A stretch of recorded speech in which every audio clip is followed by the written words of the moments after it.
Hi friends, എല്ലാവർക്കും critical ടെക്കിൻ്റെ Mallu market profile pre market റിപ്പോർട്ടിലേക്ക് ഏവർക്കും സ്വാഗതം.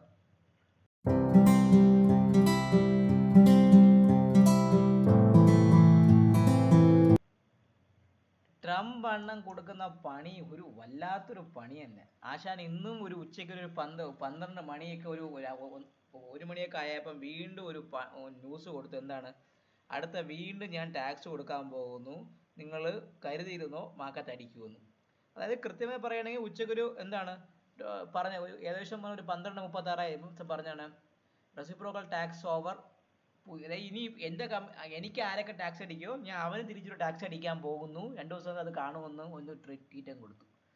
ട്രംപിന്റെ ട്വീറ്റ് നോക്കി ട്രേഡ് ചെയ്താൽ മതി എന്നാണ് ഇപ്പം പൊതുവെയുള്ള ടെക്നിക്കൽ അനലിസ്റ്റുകളെല്ലാം പറയുന്നത്. കാരണം ഇൻഡിക്കേറ്റേഴ്സിനോ അല്ലെങ്കിൽ ബാക്കിയുള്ള കാര്യങ്ങൾക്കോ ഒരു പ്രസക്തിയും ഇല്ല.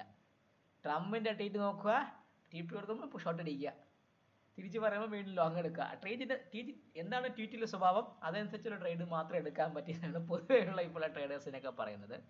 അടിപൊളി ട്രേഡ് കിട്ടിയ ദിവസമായിരുന്നു കേട്ടോ, നല്ല ഉഗ്രൻ ട്രേഡ് കിട്ടിയ ദിവസം. ഇന്ന് നമ്മൾ ബാങ്ക് നിഫ്റ്റിയുടെ ലെവലിൽ ട്രേഡ് എടുത്തായിരുന്നു. ആ ട്രേഡിൽ നല്ല പോയിന്റ് കിട്ടി. സ്പ്രെഡാണ് എടുത്തത്, ബെയർ സ്പ്രെഡ് എടുത്തു, കിടിലൻ പോയിന്റ് കിട്ടി. അതേപോലെ ഈ പീരീഡിലെ ട്രേഡ് സെറ്റപ്പിൽ അതും ട്രേഡ് എടുത്തു, അതിലും കിടിലൻ ട്രേഡ് കിട്ടി. ഈ സത്യം പറഞ്ഞാൽ കിടിലൻ ട്രേഡായിരുന്നു കിട്ടിയത്. ആ ഒരു ഞാനതിൻ്റെ നമ്മുടെ ലൈവ് ട്രേഡിംഗ് ഫ്ലോറിലുള്ള എല്ലാവർക്കും നല്ല പ്രോഫിറ്റ് കിട്ടി. നല്ല ഹാപ്പി ആയിട്ട് എൻഡിങ് ആയ ദിവസമായിരുന്നു ഇന്ന് കടന്നു പോയത്. മാർക്കറ്റ് അടിക്കാൻ കാരണം ട്രംപ് പുതിയ റെസിപ്രോക്കൽ ടാക്സ് കൊടുക്കാൻ പോകുന്നു എന്ന് പറഞ്ഞൊരു ന്യൂസാണ് നമ്മുടെ മാർക്കറ്റിന് ഡൗൺ ആക്കിയത്. നിങ്ങളൊരു കാര്യം ശ്രദ്ധിച്ചിട്ടുണ്ടെന്ന് അറിഞ്ഞൂടാ, ഇന്ന് നിഫ്റ്റി ടോട്ടൽ മാർക്കറ്റും മിഡ് ക്യാപ്പും ഫ്രം ദി മോർണിംഗ് ഡൗൺ ആണ്. അതായത് ഇൻഡെക്സിനെ, അതായത് നിഫ്റ്റിയെയും ബാങ്ക് നിഫ്റ്റിയെയും അവിടെ പിടിച്ചു നിർത്തിക്കൊണ്ട് അണ്ടർ ദി ടർഫിൽ ഈ സ്റ്റോക്സ് വിറ്റുകൊണ്ടിരിക്കുകയാണ്, FISും ബിഗർ പ്ലേയേഴ്സൊക്കെ. സോ അവർ ഇൻഡെക്സിനെ മാനേജ് ചെയ്യുന്നു, എന്നാൽ ഷെയർസിന് കനത്തമായ രീതിയിൽ ഷെയർസ് വിറ്റുകൊണ്ടിരിക്കുകയാണ്. ചുരുക്കി പറഞ്ഞാൽ അതാണ് നമുക്ക് ഉച്ച വരെ നിന്നത്. പക്ഷേ ഉച്ചയ്ക്ക് 12:30 മണിയായപ്പം ആ ബലൂൺ ഇങ്ങനെ വീർത്തിരിക്കുകയായിരുന്നു. ആ ട്വീറ്റും കൂടെ വന്നപ്പം ഒറ്റയടിക്ക് പൊട്ടി താഴേക്ക് ഇറങ്ങും. നിങ്ങൾ നോക്കുമ്പോൾ അറിയാൻ പറ്റും, നമ്മളെ ബെയറിഷ് റെഫറൻസ് പൊട്ടി. 9:45 ബെയറിഷ് റെഫറൻസ് പൊട്ടിയ ക്യാൻഡിലാണ്. പിന്നെ നമുക്ക് ഫസ്റ്റ് ടാർഗറ്റ്, സെക്കൻഡ് ടാർഗറ്റ്, വേണമെങ്കിൽ തേർഡ് ടാർഗറ്റ് എന്ന് പറയാം. നല്ല രീതിയിൽ ടാർഗറ്റ് കിട്ടിയ ദിവസമാണ്. ബാങ്ക് നിഫ്റ്റി നോക്കുക, ബാങ്ക് നിഫ്റ്റി കൃത്യമായിട്ട് പറയുകയാണെങ്കിൽ ബെയറിഷ് റെഫറൻസ് പൊട്ടി. ഓപ്പണിങ് 9:15 ബെയറിഷ് റെഫറൻസ് പൊട്ടിയതാണ്. ഫസ്റ്റ് ടാർഗറ്റ്, സെക്കൻഡ് ടാർഗറ്റും ഓൾമോസ്റ്റ് തേർഡ് ടാർഗറ്റ് വരെ വന്ന് തിരിച്ച് കയറിപ്പോയ ദിവസമായിരുന്നു. അടിപൊളി ട്രേഡ് കിട്ടിയ ദിവസം, സന്തോഷത്തോടെ ഇരിക്കുന്നു, നല്ല ഒരു ഹാപ്പി മൂഡിലായിരിക്കുന്നത്. പക്ഷെ മാർക്കറ്റ് ഇറങ്ങിക്കൊണ്ടിരിക്കുകയാണ്, ഒന്നും ചെയ്യാൻ പറ്റില്ല. കാരണം നമ്മൾ സ്കാൽപ്പേഴ്സാണ്. അപ്പം നമ്മളെ സംബന്ധിച്ച് എന്താണ്, ഡെയിലിയുള്ള ബ്രെഡ് എന്താണോ ആ ബ്രെഡ് എടുക്കുക, കഴിക്കുക, പോവുക. സോ ഇന്ന് നിഫ്റ്റിയിലും ബാങ്ക് നിഫ്റ്റിയിലും ബെയറിഷ് റെഫറൻസ് പ്രകാരമുള്ള ട്രേഡ് സെറ്റപ്പ് വരികയും അത് രണ്ടും നമ്മളെ ടാർഗറ്റ് തരികയും ചെയ്ത് ഫസ്റ്റും സെക്കൻഡും. തേർഡ് ടാർഗറ്റ് ബാങ്ക് നിഫ്റ്റിക്കും സെക്കൻഡ് ടാർഗറ്റ് നിഫ്റ്റിക്കും തന്ന ദിവസമായിരുന്നു. സുമാർ കിടിലൻ ട്രെൻഡിങ് ഡേ ആയിരുന്നു. ബാങ്ക് നിഫ്റ്റിക്ക് നോർമൽ വേരിയേഷൻ ഡൗൺ ഡേ ആണ്, പക്ഷേ നിഫ്റ്റിയെ സംബന്ധിച്ച് നിഫ്റ്റി ഒരു ട്രെൻഡ് ഡൗൺ ആണ്. നിഫ്റ്റി ആ ദിവസവും കൂടെ ആയിരുന്നു കടന്നു പോയത്. അപ്പം നമുക്ക് നോക്കേണ്ടത് ഇന്ന് വൈകിട്ട് എന്തെങ്കിലും ഇന്നത്തെ ന്യൂസ് ഏതൊക്കെ വരുന്നുണ്ട്, ആ ന്യൂസ് എന്തൊക്കെയാണ് നമ്മളെ മാർക്കറ്റിന് ബാധിക്കുന്ന കുറേ കാര്യങ്ങൾ നമുക്ക് നോക്കേണ്ടി വരും. അപ്പം ആ ന്യൂസ് നമുക്ക് പറയുമ്പോൾ ഇന്ന് അമേരിക്കയുടെ എന്തെങ്കിലും വേറെ ന്യൂസ് ഉണ്ടോ, അതൊക്കെ മാർക്കറ്റിനെ എന്തെങ്കിലും ബാധിക്കുമോ എന്നാൽ നമുക്ക് നോക്കേണ്ടി വരും. കാരണം അത് ട്രെൻഡിൻ്റെ ഇഫക്റ്റിനെക്കാട്ടിയും ട്രംപിൻ്റെ ഇഫക്റ്റിനെക്കാട്ടിയും നമുക്ക് നോക്കേണ്ടത് ഈ ഒരു ന്യൂസാണ്. അപ്പം ഇന്ന് വേറെ അമേരിക്ക മാർക്കറ്റിൽ പറ്റിയ ഒന്നുമില്ല. പക്ഷെ വൈകിട്ട് ഫെഡറൽ പവർ ചെയർമാൻ ഉണ്ടല്ലോ, ജെറോം പവൽ ടെസ്റ്റിഫൈ ചെയ്യുന്നുണ്ട്. ആർക്കെതിരെ? അത് ജെറോം പവൽ വന്ന് നമ്മുടെ എക്കണോമിക് ഔട്ട്ലുക്കിനെ കുറിച്ചും മോണിറ്ററി പോളിസിയെ കുറിച്ചും ജോയിന്റ് എക്കണോമിക് കമ്മിറ്റി, നമ്മളെ ഇവിടെ ജോയിന്റ് പാർലമെന്റ് കമ്മിറ്റി എന്ന് പറയുന്ന JPC ഉണ്ടല്ലോ, നമ്മൾ ലോക്സഭയിൽ. അതേപോലെ അവിടെ അമേരിക്കയിലുള്ള ജോയിന്റ് എക്കണോമിക് കമ്മിറ്റി ഉണ്ട്, ഒരു വാഷിംഗ്ടൺ DC-യിലുള്ള. അവിടെ അദ്ദേഹം ഇന്ന് ഫെഡറൽ റിസർവിന്റെ ജെറോം പവൽ ടെസ്റ്റിഫൈ ചെയ്യുന്നു. അത് വളരെ ഇമ്പോർട്ടൻ്റ് ആണ് ആ ഒരു ന്യൂസ്. അത് പ്രകാരമുള്ള മൂവ്മെന്റ് ഒക്കെ മാർക്കറ്റിൽ രാത്രി സംഭവിക്കാം. അതിനുശേഷം പിന്നെ വേറെ ഒന്നുമില്ല. പിന്നെ വേറെ ഒരു വലിയ ന്യൂസൊന്നും അങ്ങനെയൊന്നുമില്ല. ഈ ഒരു ന്യൂസ് മാത്രമേ ഉള്ളൂ ഒരു വലിയൊരു ഇമ്പോർട്ടൻറ്റ് ന്യൂസായിട്ട് ഞാൻ കരുതുന്നത്. നമ്മുടെ മാർക്കറ്റിന് വേറെ വലിയ ന്യൂസൊന്നുമില്ല. അതായത് നാളെ വൈകിട്ട് നമ്മുടെ 4 മണിയാകുമ്പോൾ നമ്മുടെ ഇൻഫ്ലേഷൻ ഉണ്ട്. നമ്മുടെ ഇന്ത്യൻ ഇൻഫ്ലേഷനും ഇൻഡസ്ട്രിയൽ പ്രൊഡക്ഷനും ഉണ്ട്. അതേപോലെ വൈകിട്ട് അമേരിക്കയുടെ ഇൻഫ്ലേഷൻ ഉണ്ട്. അപ്പോൾ ചുരുക്കി പറഞ്ഞാൽ നാളെ ഉച്ചയ്ക്ക് ശേഷം കിടിലൻ ട്രേഡും, വ്യാഴാഴ്ച നല്ലൊരു മൊമെന്റ് കിട്ടാനുള്ള ഈ ഡേറ്റയ്ക്ക് അനുസരിച്ചുള്ള മൊമെന്റ് കിട്ടാവുന്ന ഒരു ദിവസവും കൂടെയാണ് വ്യാഴാഴ്ച വരാൻ പോകുന്നത്. അപ്പോൾ ചുരുക്കി പറഞ്ഞാൽ ഇന്ന് രാത്രി ഫെഡറൽ റിസർവിന്റെ ചെയർമാനായ ജെറോം പവലിന്റെ ഒരു ടെസ്റ്റിഫിക്കേഷൻ ഉണ്ട്. അതിന്റെ ഇമ്പാക്ട് അമേരിക്കൻ മാർക്കറ്റിലും സ്വാഭാവികമായിട്ടും ഇന്ത്യൻ മാർക്കറ്റിലേക്കും വരാനുള്ള ചാൻസ് ഉണ്ട്. ഞാനിപ്പോൾ സംസാരിക്കുമ്പോൾ നിങ്ങൾക്ക് അറിയാൻ പറ്റും നമ്മളെ ഗിഫ്റ്റ് നിഫ്റ്റി ഇപ്പം നിൽക്കണം 23,161ലും നമ്മുടെ മാർക്കറ്റ് ക്ലോസ് ചെയ്തിരിക്കണം 23,139 ഭാഗത്ത്. ചുരുക്കി പറഞ്ഞാൽ ഏകദേശം പറഞ്ഞാൽ ഒരു എത്രയാണ് ഒരു 50, 30, 40 പോയിന്റ് ഒക്കെ പ്ലസ്സിലാണ്, ഫ്ലാറ്റ് ടു പ്ലസ്സിലാണ് നിൽക്കുന്നത്. അമേരിക്ക മാറ്റൊക്കെ അതേപോലെ മൈനസ് ചെറിയ ഫ്ലാറ്റിലൊക്കെ നിൽക്കുന്നത്. സോ ട്രംപിന്റെ ട്വീറ്റ് മാർക്കറ്റിന്റെ ഗതിയെ മൊത്തത്തിൽ ബാധിച്ചുകൊണ്ടിരിക്കുകയാണ്. ഗ്യാപ്പ് അപ്പ്, ഗ്യാപ്പ് ഡൗൺ, പിന്നെ ഫെറോഷ്യസ് സെല്ലിങ്, FISന്റെ കനത്ത വിൽപ്പന, ഇതെല്ലാം കാരണം മാർക്കറ്റ് അറിഞ്ഞും പൊറിഞ്ഞും തളർന്ന് നമ്മൾ ഇനി വയ്യ, അടികൊള്ളാൻ വയ്യ സാറേ, വയ്യ എന്ന് പറഞ്ഞ ആ ഒരു അവസ്ഥയാണ് നമ്മുടെ മാർക്കറ്റ് കടന്നു പോയിക്കൊണ്ടിരിക്കുന്നത്. അത് വളരെ ഡേഞ്ചറായ ഒരു സൈനും കൂടെയാണ്. മാർക്കറ്റിൽ പോസിറ്റീവ് ന്യൂസ് ഉണ്ടായിട്ട് കൂടി മാർക്കറ്റിന് കയറാൻ പറ്റുന്നില്ല. അത് ഡേഞ്ചറായ സൈനാണ് സത്യം പറഞ്ഞാൽ. സോ ഷോർട്സ്, പ്രത്യേകിച്ച് FISന്റെ ഷോർട്സ് പ്രൈസ് പൊസിഷൻ എടുക്കുകയാണെങ്കിൽ FIS ഹ്യൂജ് ഷോർട്സിലാണ് ഡെറിവേറ്റീവ് മാർക്കറ്റിൽ നിൽക്കുന്നത്. സോ പക്ഷേ അതേപോലെ മാർക്കറ്റ് ഇറങ്ങുന്നുമില്ല. അങ്ങനെയാണെങ്കിൽ 22 എന്ന് പറഞ്ഞാൽ പഴയ ലോ പൊട്ടുകയാണെങ്കിൽ മാർക്കറ്റ് അടിച്ച് പമ്പരടങ്ങാനുള്ള ചാൻസും വളരെയധികം കാണുന്നുണ്ട്. നമുക്ക് ഇതൊക്കെയാണ് ഇന്നത്തെ മാർക്കറ്റിന്റെ പൊതുവെയുള്ള ഒരു ഓവർ വ്യൂസ്. നമുക്ക് ഇനി മാർക്കറ്റ് പ്രൊഫൈൽ വെച്ചുള്ള നിഫ്റ്റിയുടെയും ബാങ്ക് നിഫ്റ്റിയുടെയും ഡേ ടൈപ്പ് എന്തൊക്കെയായിരുന്നു, നാളത്തെ ലെവൽസ് എന്തൊക്കെയാണെന്ന് നമുക്ക് മാർക്ക് ചെയ്യാം. ഈ ലെവൽസ് എന്തിനു വേണ്ടി മാർക്ക് ചെയ്യണം നിങ്ങൾക്ക് അറിയായിരിക്കുമല്ലോ. ഈ ലെവൽസ് ഉപയോഗിച്ചാണ് നമ്മൾ ട്രേഡിംഗ് ചെയ്യുന്നത്. ക്ലിയർ ആവുന്നല്ലോ. സോ നിഫ്റ്റി ഒരു ട്രെൻഡ് ഡൗൺ ഡേ ആണ്. തേർഡ് ടാർഗറ്റ് കുറേ ദിവസത്തിന് ശേഷം IBX പ്രകാരമുള്ള തേർഡ് ടാർഗറ്റ് കിട്ടിയ ദിവസമാണ്. 23,079 എന്ന് പറഞ്ഞ ഈ ഒരു ഇമ്പോർട്ടൻറ്റ് POC പൊട്ടി അതിന് താഴെയാണ് നിഫ്റ്റി ഇപ്പം ക്ലോസ് ചെയ്യുന്നത്. 23,053ന്റെ ഭാഗത്തൊക്കെയാണ് നിഫ്റ്റി ലാസ്റ്റ് ടെക്ക് വന്നിരിക്കുന്നത്. സോ എന്നെ സംബന്ധിച്ച് 23,079 ഇമ്പോർട്ടൻറ്റ് ഏരിയയും കൂടെയാണ്. നമ്മുടെ POC നിൽക്കുന്നത് 23,187ന്റെ ഭാഗത്താണ്. POCയും കൂടെ നിൽക്കുന്നത്. ചുരുക്കി പറയുമ്പോൾ എത്രയാണ്, 23,187ന്റെ ഭാഗത്താണ് നമ്മുടെ POC നിൽക്കുന്നത്. ഒരു ട്രെൻഡ് ഡൗൺ ഡേ ആയിരുന്നു നിഫ്റ്റിയിൽ. ഇന്നലത്തെ POCയുടെ ഭാഗത്തൊക്കെ ഒരു മൊമെന്റ് നോക്കിയിട്ട് നടക്കാതെ തിരിച്ച് താഴേക്ക് ഇറങ്ങി വരികയാണ് ചെയ്തത്. സോ 23,189 നമ്മുടെ POC. അപ്പോൾ ഞാൻ നിഫ്റ്റിയുടെ POC ഒന്ന് മാർക്ക് ചെയ്ത് വെച്ചേക്കാം. ഇന്ന് ട്രെൻഡ് ഡൗൺ ഡേ ആണേ. സോ ട്രെൻഡ് ഡേ എന്ന് വെച്ചാൽ എന്താണ്, usually trend day will continue for 2 or 3 days ആണ് മാർക്കറ്റ് പ്രൊഫൈൽ വരാൻ പറഞ്ഞത്. പക്ഷേ ഇപ്പം പറയാൻ പറ്റില്ല, നാളെ മാർക്കറ്റ് റിവേഴ്സ് ചെയ്യണമെങ്കിൽ അതൊരു മാർക്കറ്റ് ഇപ്പം അങ്ങനത്തെ നമ്മൾ ഒരു കണ്ടീഷനും വെച്ച് നമുക്ക് സെറ്റ് ചെയ്യാൻ പോകില്ല. ഡെയിലിയുള്ള ബ്രെഡ് എടുക്കുക പോവുക, അത്ര മാത്രമേ ഈ മാർക്കറ്റിൽ പറ്റുന്നുള്ളൂ. സോ 23,188 23,189 നമ്മുടെ POC. അപ്പം ഞാനത് POC ഒന്ന് മാർക്ക് ചെയ്തു. ക്ലിയർ ആവുന്നില്ല, POC ഞാനൊന്ന് മാർക്ക് ചെയ്തിട്ടുണ്ട്. 23,189 അത് ഞാനൊന്ന് മാർക്ക് ചെയ്തു. എന്താണ് 23,189 POC. ആ POC ഞാനൊന്ന് മാർക്ക് ചെയ്ത് വെച്ചു. ഇനി നമുക്ക് നോക്കേണ്ടത് നമ്മളെ ബുള്ളിഷ് റഫറൻസ് 23,240 സ്പോട്ടിൽ ഞാൻ ഇനി ബുള്ളിഷ്. അതിന് മുകളിൽ നിൽക്കുകയാണെങ്കിൽ മാത്രം ഒരു ഷോർട്ട് കവറിങ് വരാനുള്ള ചാൻസ് ഉണ്ട്. സോ 23,240 എന്നെ സംബന്ധിച്ചുള്ള ബുള്ളിഷ് റഫറൻസ്. എത്രയാണ് ബുള്ളിഷ് റഫറൻസ് എന്ന് പറയുമ്പം 23,240. ഞാനതൊന്ന് മാർക്ക് ചെയ്ത് വെച്ചിട്ടുണ്ട്. ഈ ലെവൽസ് ഒന്ന് മാർക്ക് ചെയ്യാൻ വേണ്ടി. ഇനി നമുക്ക് നോക്കേണ്ടത് ബെയറിഷ് റഫറൻസ് എന്താണ്, bearish reference. So bearish reference പറയുമ്പം കൃത്യമായിട്ട് ഞാൻ പറയുകയാണെങ്കിൽ 23,000 എന്ന് പറഞ്ഞൊരു ലെവലാണ് ബെയറിഷ് റഫറൻസ്. 23,000 പൊട്ടുകയാണെങ്കിൽ മാത്രമേ നിങ്ങൾ സെല്ലിനെ കുറിച്ച് ചിന്തിച്ചാൽ മതി. സോ എന്നെ സംബന്ധിച്ച് എന്താണ് 23,000 ബെയറിഷ് റഫറൻസ്. 23,000 അത് പൊട്ടിയാൽ ഒരു സെൽ ഓഫിനുള്ള ചാൻസ് വളരെയധികം കൂടുതലാണ്. 23,000 മാർക്ക് ചെയ്തു. ഇപ്പം ബുള്ളിഷ് റഫറൻസ് എന്ന് പറയുമ്പോൾ 23,240യും ബെയറിഷ് റഫറൻസ് 23,000 നിഫ്റ്റിയിലുള്ളത്. ഇനി നമുക്ക് വേണ്ട ബുള്ളിഷ് റഫറൻസിന് മുകളിൽ നിൽക്കുകയാണെങ്കിൽ മാർക്കറ്റ് എവിടം വരെ പോകാം, അത് ഏറ്റവും വലിയ ഇമ്പോർട്ടൻ്റ് കാര്യമാണ്. അതിന് മുകളിൽ നിന്നാൽ മാത്രമേ നമുക്ക് അടുത്ത ട്രേഡിനെ കുറിച്ച് ചിന്തിക്കാൻ പറ്റുള്ളൂ. സോ ബുള്ളിഷ് റഫറൻസ് 23,240ക്ക് മുകളിൽ നിൽക്കുകയാണെങ്കിൽ നിഫ്റ്റിയെ സംബന്ധിച്ച് ഈ ഒരു ഓപ്പണിംഗ് ഭാഗം 23,344 വരെ പോവാം. ഫസ്റ്റ് എത്രയാണ്, അതിന് മുകളിൽ 23,301 എന്ന് പറഞ്ഞാൽ ഈ ഒരു ഇമ്പോർട്ടൻ്റ് ഏരിയ 23,301.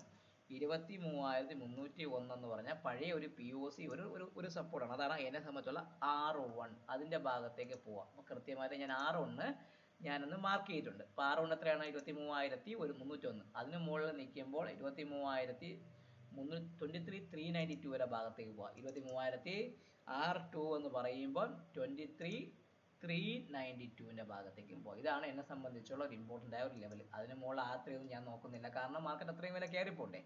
ഇനി നമുക്ക് 23,300 പൊട്ടുകയാണെങ്കിൽ എങ്ങനെ പോവാം, 23,300 പൊട്ടുകയാണെങ്കിൽ നിഫ്റ്റിയെ സംബന്ധിച്ച് വളരെ ഇമ്പോർട്ടൻ്റ് ആയ ഒരു കാര്യമാണ്. അതിന് താഴെ നമുക്ക് നോക്കുമ്പോൾ ഫസ്റ്റ് വരുന്നത് 22,956 എന്ന് പറഞ്ഞൊരു ഇമ്പോർട്ടൻ്റ് ഏരിയയാണ്. 22,956 ഇമ്പോർട്ട് സപ്പോർട്ടാണ്. 22,956 ആണ് എന്നെ സംബന്ധിച്ച് മൈന്യൂട്ട് ആയിട്ടുള്ള ഒരു ഇമ്പോർട്ടൻ്റ് ആയ ഒരു സപ്പോർട്ടാണ്. അത് യെസ് ആണ്, അത് ഞാനൊന്ന് മാർക്ക് ചെയ്ത് വെച്ചിട്ടുണ്ട്. അതിന് താഴെ അടുത്ത വരുന്ന സപ്പോർട്ട് എന്ന് പറയുമ്പോൾ ഈ പറഞ്ഞ ഈ ഒരു POC ഉണ്ട്, 22,897 എന്ന് പറഞ്ഞാൽ ഈ ഒരു 896 ഈ ഒരു പഴയ ഒരു സപ്പോർട്ടാണ്. 22,896 22,896 എന്ന് പറഞ്ഞ ആ സപ്പോർട്ട് 22,896ന്റെ ഭാഗത്തേക്കും അതിന് താഴെ നിൽക്കുകയാണെങ്കിൽ നിങ്ങൾ ഓർത്തുകൊള്ളുക ഈ ഒരു POC എന്താണ് 22,775 എന്ന് പറഞ്ഞ ഈ POC വരാനുള്ള ചാൻസും കൂടുതലാണ്. 22,775 എന്ന് പറഞ്ഞാൽ ഈ POCയുടെ ഭാഗത്തേക്ക് 22,775 എന്ന് പറഞ്ഞാൽ S3യുടെ ഭാഗത്ത് അതാണ് കുറച്ച് ആ ഒരു ഗ്യാപ്പ് അവിടെ ഉണ്ട് കേട്ടോ. 22,896 പൊട്ടുകയാണെങ്കിൽ 22,775 വരെയുള്ള ഗ്യാപ്പ് നമ്മുടെ നിഫ്റ്റിക്ക് കൂടും. അപ്പോൾ ഇതാണ് നമ്മളെ സംബന്ധിച്ചുള്ള മാർക്കറ്റിനെ വെച്ചുള്ള ലെവൽസ്. ഇത് കൃത്യമായിട്ട് ഇതാണ്. സോ നിങ്ങളൊരു കാര്യം ഓർത്തേക്കുക, ഈ ലെവൽ തരുന്നത് നിങ്ങൾക്ക് ട്രേഡ് ചെയ്യാൻ വേണ്ടിയിട്ടാണ്. നിങ്ങൾ മാർക്ക് ചെയ്ത് ഫ്യൂച്ചർ ചാർട്ടുമായിട്ട് കമ്പയർ ചെയ്ത് നിങ്ങൾ ട്രേഡ് ചെയ്യുക. അല്ലെങ്കിൽ അത് പൊട്ടുന്ന സമയത്ത് നിങ്ങൾ എന്ത് ചെയ്യണം, അറ്റ് ദ മണിയോ അല്ലെങ്കിൽ ഇൻ ദ മണിയോ പൊട്ടെടുക്കുക. അല്ലെങ്കിൽ ഇത് പൊട്ടുന്ന സമയം ബുള്ളിഷ് സഫേഴ്സ് പൊട്ടുമ്പോൾ at the money or in the money call എടുക്കുക.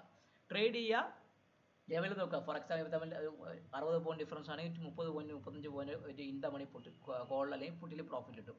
എത്രയാണോ ഫസ്റ്റ് R1 അല്ലെങ്കിൽ വേറെ റെഫറൻസ് തൊട്ട് S1 അല്ലെങ്കിൽ ബുള്ളിഷ് റെഫറൻസ് തൊട്ട് R1 ആ ഡിഫറൻസ് നോക്കി വെച്ചിട്ട് ഒരു 20 ഡെൽറ്റ 0.5ന് മുകളിലുള്ള പൊസിഷൻ എടുക്കുകയാണെങ്കിൽ നിങ്ങൾക്ക് സ്ട്രൈറ്റ് ഇപ്പോൾ 60 പോയിന്റ് ആണെങ്കിൽ 30 പോയിന്റ് 25 പോയിന്റ് തൊട്ട് 30 പോയിന്റിലൊക്കെ പുട്ടിലോ കോളിലോ കിട്ടും. ഇങ്ങനെ ഒരു കാൽക്കുലേഷൻ വെച്ച് നിങ്ങൾ ട്രേഡ് ചെയ്താൽ നിങ്ങൾക്ക് പ്രോഫിറ്റബിൾ കിട്ടാനുള്ള ചാൻസ് വളരെയധികം കൂടുതലാണ്. നിങ്ങൾക്ക് അറിയാമായിരിക്കും എൻ്റെ ലെവൽ കൃത്യമായിട്ട് മാർക്കറ്റിൽ വർക്കൗട്ട് ആവുന്നുണ്ട്. ഒരു 85% മുകളിലൊക്കെ അത് കൃത്യമായിട്ട് വർക്ക് ആവുന്നുണ്ട്. അത് നിങ്ങൾ ഫോളോ ചെയ്യുമെങ്കിൽ നിങ്ങൾക്ക് നിങ്ങൾ ഫോളോ ചെയ്തിട്ടുണ്ടോ, you make A good result. അതിനുവേണ്ടിയാണ് ഈ ലെവൽ വ്യക്തമായിട്ട് മാർക്ക് ചെയ്ത് പോകുന്നത്. നമുക്കിനി നോക്കേണ്ടത് ബാങ്ക് നിഫ്റ്റിയിലേക്കാണ്. സോ ബാങ്ക് നിഫ്റ്റി നമ്മുടെ ഫസ്റ്റും സെക്കൻഡും തേർഡിന് വരെ പോയ ദിവസമായിരുന്നു. നല്ല കിടിലൻ ട്രേഡ് കിട്ടിയ ദിവസവും കൂടെ ആയിരുന്നു ബാങ്ക് നിഫ്റ്റിയിൽ. ബാങ്ക് നിഫ്റ്റി അപേക്ഷിച്ച് ബാങ്ക് നിഫ്റ്റി നോക്കുമ്പോൾ ബാങ്ക് നിഫ്റ്റി ഒരു നോർമൽ വേരിയേഷൻ ഡൗൺ ഡേ ആണ്, ട്രെൻഡ് ഡേ ഒന്നും അല്ല. കാരണം POCയുടെ ഏകദേശം അടുത്തൊക്കെയാണ് അതിൻ്റെ സ്പോട്ട് ക്ലോസ് വന്നിരിക്കുന്നത്. അപ്പം ബാങ്ക് നിഫ്റ്റിയുടെ ഒരു നോർമൽ വേരിയേഷൻ ഡൗൺ ഡേ ആയിരുന്നു. നമ്മുടെ POC നിൽക്കുന്ന 49,550 ഭാഗത്ത് ഇന്നത്തെ POC നിൽക്കുന്നത്. സോ ഞാൻ ആ POC ഒന്ന് മാർക്ക് ചെയ്തു. 49,550 ഭാഗത്താണ് POC. അപ്പം POC എന്ന് പറയുമ്പോൾ 49,550 ഇന്നത്തെ ഏറ്റവും ലാർജസ്റ്റ് വോളിയം കൂടിയ ഏരിയയാണ്. അതൊന്നും ഞാൻ മാർക്ക് ചെയ്ത് വെച്ചു, 49,550 അത് കൃത്യമായിട്ടൊന്ന് മാർക്ക് ചെയ്ത് വെച്ചിട്ടുണ്ട്. ഇനി നമുക്ക് നോക്കേണ്ടത് ബാങ്ക് നിഫ്റ്റിയുടെ എന്താണ് ഇമ്പോർട്ടൻറ്റ് ബെയറിഷ് റെഫറൻസ് 49,136 എന്നെ സംബന്ധിച്ചുള്ള ബെയറിഷ് റെഫറൻസ്. എത്രയാണ്? 49,136 ആണ് ബെയറിഷ് റെഫറൻസ് വരുന്നത്. അതിന് താഴെ മാത്രമേ ഞാൻ ഇനി സെല്ലിനെ കുറിച്ച് ബാങ്ക് നിഫ്റ്റിയിൽ ഫ്രഷ് ഒരു ഡിമാൻഡ് വൈസുള്ള സെല്ലിനെ കുറിച്ച് ഞാൻ ബാങ്ക് നിഫ്റ്റി ശ്രദ്ധിക്കുകയുള്ളൂ. ഇനി നമുക്ക് നോക്കേണ്ടത് എന്താണ്, ബുള്ളിഷ് റെഫറൻസ്. ബുള്ളിഷ് റെഫറൻസ് എന്ന് പറയുമ്പോൾ ഒരു കാര്യം നിങ്ങൾ മനസ്സിൽ എപ്പോഴും ഓർത്തോളുക, 49,925 മുകളിൽ മാത്രമേ ഞാൻ ഒരു ബൈയെ കുറിച്ച് ചിന്തിക്കുകയുള്ളൂ. എത്രയാണ്? 49 ബുള്ളിഷ് റെഫറൻസ് എന്ന് പറയുമ്പോൾ 49,825 മുകളിൽ മാത്രമേ 925 മാത്രമേ ഇനി ഞാൻ ബൈയെ കുറിച്ച് ചിന്തിക്കുകയുള്ളൂ. 49,925 മുകളിൽ മാത്രമേ ഒരു ബൈയെ കുറിച്ച് ചിന്തിക്കുകയുള്ളൂ. അപ്പം ചുരുക്കി പറഞ്ഞാൽ മാർക്കറ്റ് എന്ത് വേണം, in between POC to bearish reference വരെ വേണമെങ്കിൽ റൊട്ടേറ്റ് ചെയ്യാം, ഇല്ല POC മുതൽ ബുള്ളിഷ് റെഫറൻസ് വേണമെങ്കിൽ റൊട്ടേറ്റ് ചെയ്യാം. ചുരുക്കി പറഞ്ഞാൽ ഈ ഒരു റേഞ്ചിൽ തന്നെ വേണമെങ്കിൽ ബാലൻസ് ചെയ്യാം. 500, 700, 800 പോയിന്റിനകത്ത് വേണമെങ്കിൽ ബാലൻസ് ചെയ്യാനുള്ള സാധ്യതയും കുറച്ച് കൂടുതലാണ്. അപ്പം ഇതൊരു മാർക്കറ്റിംഗ് ഏരിയയാണ്. അപ്പം 49,925 പൊട്ടുകയാണെങ്കിൽ ബാങ്ക് നിഫ്റ്റി ഇവിടം വരെ പോവാം, 50,250 വരെ പോവാം. എത്രയാണ്? 50,250 വരെ പോകാനുള്ള ചാൻസ് കൂടുതലാണ്. അപ്പോൾ എന്നെ സംബന്ധിച്ച് ഇതാണ് R1. അതിന് മുകളിൽ R2 എവിടം വരെ പോവാം? R2 പോകുമ്പോൾ അതിന് മുകളിൽ വരുന്ന ഏത് ലെവലാണ്? അതിന് മുകളിൽ നിൽക്കുകയാണെങ്കിൽ R2 എന്ന് പറയുന്നത് 50,400 ഇതാണ്. ഇത് കൃത്യമായി പറയുകയാണെങ്കിൽ 50,495. എത്രയാണ്? 50 R2 എന്ന് പറയുമ്പം 50,495 അവിടം വരെ പോകാനുള്ള ചാൻസ് കൂടുതലാണ്. ഇതാണ് ബാങ്ക് നിഫ്റ്റിയുടെ ഒരു കൃത്യമായ ഒരു ലെവല് കൃത്യമായി ഞാൻ മാർക്ക് ചെയ്ത് വെച്ചു. അപ്പം ഏതൊക്കെയാണ് ബാങ്ക് നിഫ്റ്റിക്ക് പോകാം? സോ 49,925 മുകളിൽ നിൽക്കുകയാണെങ്കിൽ 49 എന്താണ് കൃത്യമായിട്ട് മാർക്ക് ചെയ്ത് വെക്കുക. ഇതിന് മുകളിൽ നിൽക്കുകയാണെങ്കിൽ ഇവിടെ വരെ പോകാനുള്ള ചാൻസ്. ഇവിടെ വരെയാണ് 49 50 250 450 495 ഭാഗത്തേക്ക് പോകാം. അതിന് താഴോട്ട് എന്താണ്, താഴോട്ടെന്ന് പറയുമ്പോൾ താഴോട്ട് എവിടെ പോകാൻ പറ്റും? താഴോട്ട് ഇത് പൊട്ടുകയാണെങ്കിൽ എവിടെ വരെ പോകാനുള്ള ചാൻസ് ഉണ്ട്? ഇത് പൊട്ടുകയാണെങ്കിൽ നമുക്ക് നോക്കുന്നത് ബെയറിഷ് റെഫറൻസ് പൊട്ടിയാൽ എങ്ങോട്ട് പോവാം, അത് നമ്മളെ സംബന്ധിച്ച് ഏറ്റവും വലിയ ഇമ്പോർട്ടൻ്റ് കാര്യമാണ്. അപ്പോൾ അത് ആദ്യം മാർക്ക് ചെയ്യാം. അപ്പോൾ ഇത് ബുള്ളിഷ് റെഫറൻസ് ഞാൻ മാർക്ക് ചെയ്തു, നിങ്ങൾക്ക് വേണ്ടി റെഡ് ലൈൻ വെച്ചിട്ടുണ്ട്. കാണുമിരിക്കട്ടെ. ഇനി ബെയറിഷ് റെഫറൻസ് പൊട്ടുമ്പോൾ എവിടെ വരെ പോവാം? ആദ്യം നോക്കേണ്ടത് ഫസ്റ്റ് ഇത് 49 130 പൊട്ടുകയാണെങ്കിൽ ഫസ്റ്റ് പോകുന്നത് നേരെ വന്നാൽ കൃത്യമായിട്ട് പറയുകയാണെങ്കിൽ ഈ 48,890 ഭാഗത്തേക്ക് പോകും. എവിടെയാണ്? 48 48 890 48 ഭാഗത്തേക്ക് പോകാം. ഫസ്റ്റ് ടാർഗറ്റ് അതാണ്. സോ എന്നെ സംബന്ധിച്ചുള്ള ഫസ്റ്റ് ടാർഗറ്റ് ഞാനൊന്ന് മാർക്ക് ചെയ്തു. 48 890 ഭാഗത്ത് പോകാം. S1 അവിടെയാണ് ഇരിക്കുന്നത്. S1 എത്രയാണ്? ആ ഭാഗത്തായിരിക്കുന്നത്. ഇനി നമുക്ക് നോക്കേണ്ട S2. അപ്പം ക്ലിയർ ആയല്ലോ നിങ്ങൾക്ക്? S2 ഇനി അടുത്ത S2 എങ്ങോട്ട് പോവാം? S2 നേരെ അതിന് താഴെ നിൽക്കുമ്പോൾ 48 683 എന്ന് പറഞ്ഞാൽ ഈ ഒരു ഭാഗം 48 683 48 683 48 683 ക്ലിയർ ആവുന്ന 48 683 ഭാഗത്തേക്ക് പോവാം. ഇത് ഞാൻ മാർക്ക് ചെയ്ത് വെച്ചു. ഇനി നമുക്ക് നോക്കേണ്ടത് ഒരു ചെറിയൊരു സുമാർ S3 കൂടെ വേണമെങ്കിൽ മാർക്ക് ചെയ്യാം. കാരണം വേറെ ഒന്നുമല്ല, ഇവിടെ വരെ പോവാം. അതിന് താഴെ നിൽക്കുകയാണെങ്കിൽ മാർക്കറ്റ് സ്ട്രെയിറ്റ് പറഞ്ഞാൽ 48,074 അല്ല, ഇവിടെ വരെ. ഓക്കെ, ഒറ്റ മിനിറ്റേ. 48 433 എത്രയാണ്? 48 433 48 433 ഭാഗത്തേക്ക് പോകാനുള്ള ചാൻസ് വളരെയധികം കൂടുതലാണ്. സോ എന്നെ സംബന്ധിച്ചുള്ള S3യും S2വും എല്ലാം ഞാൻ മാർക്ക് ചെയ്ത് വെച്ചു. നിങ്ങൾക്ക് ക്ലിയർ ആയല്ലോ? നിങ്ങൾ വ്യക്തമായിട്ട് ഈ ലെവൽ മാർക്ക് ചെയ്യുക, ട്രേഡ് ചെയ്യുക, പ്രോഫിറ്റ് ഉണ്ടാക്കുക. അതിന് വേണ്ടിയിട്ടാണ് ഈ ലെവൽസ് ഒക്കെ തരുന്നത്. അപ്പം എല്ലാവർക്കും നന്ദി. നമ്മുടെ വീഡിയോ കാണുക. ഇന്നലെ കുറച്ച് വീഡിയോസിൻ്റെ വോയിസ് വ്യൂ ഒക്കെ കൂടുന്നുണ്ട്. ദയവായി നിങ്ങളുടെ ട്രേഡിംഗ് ഫ്രണ്ട്സിനും എല്ലാവർക്കും ഈ വീഡിയോ അയച്ചു കൊടുക്കുക. അവർക്ക് കുറച്ചും കൂടെ പ്രയോജനപ്പെടുന്നതിന് വേണ്ടിയിട്ടാണ് ഞാൻ ഈ വീഡിയോ ഒക്കെ ചെയ്യുന്നത്. നമ്മുടെ ട്രേഡ് ലൈവ് ഫ്ലോറിനെ കുറിച്ച് എന്തെങ്കിലും അറിയണമെങ്കിൽ തമിഴിൽ നിന്നുള്ള നമ്പറിൽ ബന്ധപ്പെടുക. എല്ലാവർക്കും നന്ദി. ട്രംപ് അണ്ണ ഇനിയും പണി തരുമോ എന്ന് നമുക്ക് മാർക്കറ്റിലൂടെ കാണാം. അത് ഓർത്തുകൊണ്ടിരിക്കാം. So good night, take care, bye by.